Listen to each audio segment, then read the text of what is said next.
அனைவருக்கும் வணக்கம். நீங்கள் நம்ம சேனலுக்கு புதுசுன்னா பக்கத்தில் இருக்கிற பெல் பட்டன் அமைத்தி சப்ஸ்கிரைப் பண்ணிக்கோங்க. இன்றைக்கி நம்ம ஆளுக்கு பிறந்த நாள்.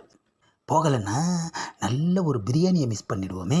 1 hour later. அப்பாடா, ஒரு வழியாக முன்கூட்டியே வந்துட்டோம். என்னது வீடே வெறிச்சோடி போய் கிடக்கு, யாரையும் காணோம். ஒருவேளை பிறந்த நாளை ஹோட்டலில் கொண்டாடுறாங்களோ? ஆ, இங்கே நின்று ஏதோ ஃபோனில் பேசிகிட்டு இருக்காயா. காணா போன நகை, பணம், இதோட மொத்த மதிப்பு கிட்டத்தட்ட 15 லட்சம் ரூபாய் sir. Okay sir, thank you sir. ஏப்பா என்னாச்சு? நகை பணமெல்லாம் திருடு போயிடுச்சு. கம்ப்ளைண்ட் பண்ணிட்டல, கண்டிப்பாக போலீஸ் கண்டுபிடிச்சி கொடுத்துருவாங்க. Many many happy returns of the day. திருடு போனதை பற்றி போலீஸ்கிட்ட கம்ப்ளைண்ட் பண்ணதை நீ கேட்டுக்கிட்டு இருந்த. ஆனால் அதை பற்றி ஒரு வார்த்தை கூட நீ விசாரிக்கலை. ஏப்பா அதான் போலீஸ் கண்டுபிடிச்சி கொடுத்துருவாங்கன்னு ஆரம்பத்திலே சொன்னனேப்பா. அப்போது திருடு போனது தெரிஞ்சும் கொஞ்சம் கூட கவலைப்படாமல் எனக்கு many many happy returns of the டேன்னு வாழ்த்து சொல்கிற. ஆஹா, பிரியாணி ஞாபகத்திலேயே வாழ்த்து சொல்லிட்டேன் ஐயா. அம்மா, ஒவ்வொரு பிறந்த நாளைக்கும் என் வீட்டில் நகை பணம் எல்லாம் திருடு போகணுன்னு நீ ஆசைப்பட்றியா? ஆஹா, நாம் இதை யோசிக்கலையா? அம்மா, ஏப்பா திரும்பியும் அடிக்கிற? நீ வெறும் பிறந்தநாள் வாழ்த்துக்கள்னு சொல்லியிருந்தா கூட நான் சந்தோஷப்பட்டிருப்பேன். ஆனால் ரிட்டர்ன்ஸ் ஆஃப் த டேன்னு சொன்ன பாரு, அதை நினச்சாதான் எனக்கு அவ்வளோ கோபம் வருது. அம்மா அம்மா, இன்னைக்கு சந்தோஷமான நாளா? எப்படிப்பா சந்தோஷமாக இருக்க முடியும்?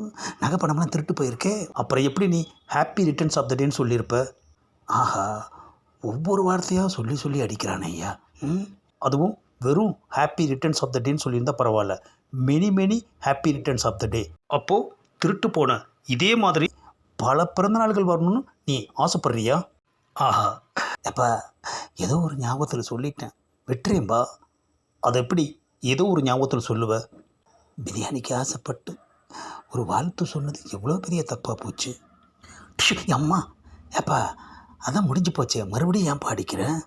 நகையும் பணமும் திருடு போன இந்த பிறந்த நாளே என்னால் தாங்கிக்க முடியல. ஒவ்வொரு பிறந்த நாளும் இதே மாதிரி வரணும்னு சொன்னியே, எனக்கு எப்படி இருக்குது தெரியுமா?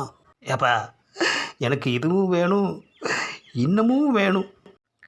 அம்மா, இப்போ ஏன் பாடிச்ச? நீ தானே இன்னும் வேணும்னு கேட்ட. ஏப்பா இதோட நிறுத்திக்கோ. உன் வீட்டில் திருடனை கண்டுபிடிச்சிருந்தா கூட இந்த அளவுக்கு அடிச்சிருக்க மாட்டேன். அதுக்கு மேலேயே நீ என்ன அடிச்சிட்ட? எதுவுமே தெரியாத ஒரு அப்பாவி ஒரு பிரியாணிக்கு ஆசைப்பட்டு வந்ததுக்காக இந்த அடியை அடிப்ப? ஏப்பா நீ இப்போது டென்ஷனில் இருக்க. We will meet tomorrow. Goodbye. 1 hour later. அப்பாடா, ஒரு வழியாக வீட்டுக்கு வந்தாச்சு.